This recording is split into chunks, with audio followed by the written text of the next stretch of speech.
সাহেব ভট্টাচার্য, তোমরা ঠিকই শুনেছ, একজন জনপ্রিয় টেলিভিশন হিরো। আজকে আমি ফেসবুকের নিউজ ফিড খুলে লিঙ্ক শুধু ছেলেরাই নয়, মেয়েরাও এত ঠার্কি হয়ে গেছে আজকাল যে লিঙ্ক আছে। কেন তোমরা একটা যে পাবলিক ফিগার, যার ফেস ভ্যালু আছে, তার ভিডিওটা কোনোভাবে ভাইরাল হয়ে গেছে, হতেই পারে, সেটা আমার বলার বিষয় না, বা সেটা আমাদের বলার বিষয় না, জানারও বিষয় না।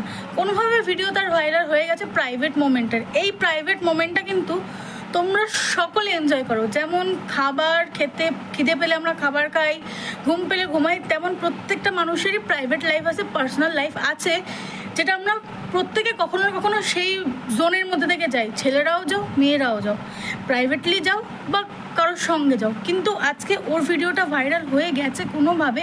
আজকালকার ইন্টারনেটের যুগ। মার্ক জুকারবার্গ নিজে একটা ফটো আপলোড করেছিল, যে ফটোটায় তার ল্যাপটপের ক্যামেরা আর স্পিকার দুটোই টেপ দিয়ে বন্ধ করা। তোমরা দেখতে পাচ্ছ কিনা আমি জানি না, আমি গুগল থেকে ফটো দেখাচ্ছি, তোমরা গুগল থেকে দেখে নিও সার্চ করে। কারণ আমাদের ফোনটা বন্ধ থাকলেও ক্যামেরা আর স্পিকারটা, যেটা থেকে আমরা কথা বলি, সেটা কিন্তু চালু থাকে অলওয়েজ। অনেকেই আমার মতন স্বভাব আছে যারা বাথরুমে ফোনটা নিয়ে যায় গান শুনতে বা সোশ্যাল মিডিয়া স্ক্রলিং করার জন্য। তোমরা ভাবছো যে তোমাদের ক্যামেরাটা বন্ধ, কিন্তু ক্যামেরাটা তোমাদের সবসময় দেখছে। বলে না শয়তানের চোখ, তো শয়তানের চোখ হচ্ছে মোবাইল।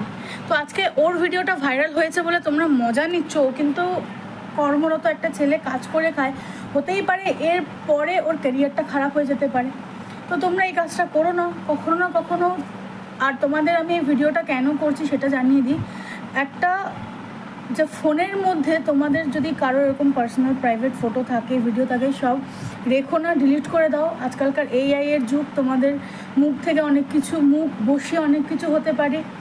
একটা শিক্ষা নাও, এই যে ভিডিওটা লিঙ্ক করো না, ঠিক আছে? কারণ ভাইরালও করো না, কারণ কারোর ক্যারিয়ার নষ্ট আমরা করতে আসিনি। আমরা সবাই সোশ্যাল মিডিয়াতে কাজ করতে এসেছি, কেউ দেখতে এসেছি, কেউ এন্টারটেন হতে এসেছি।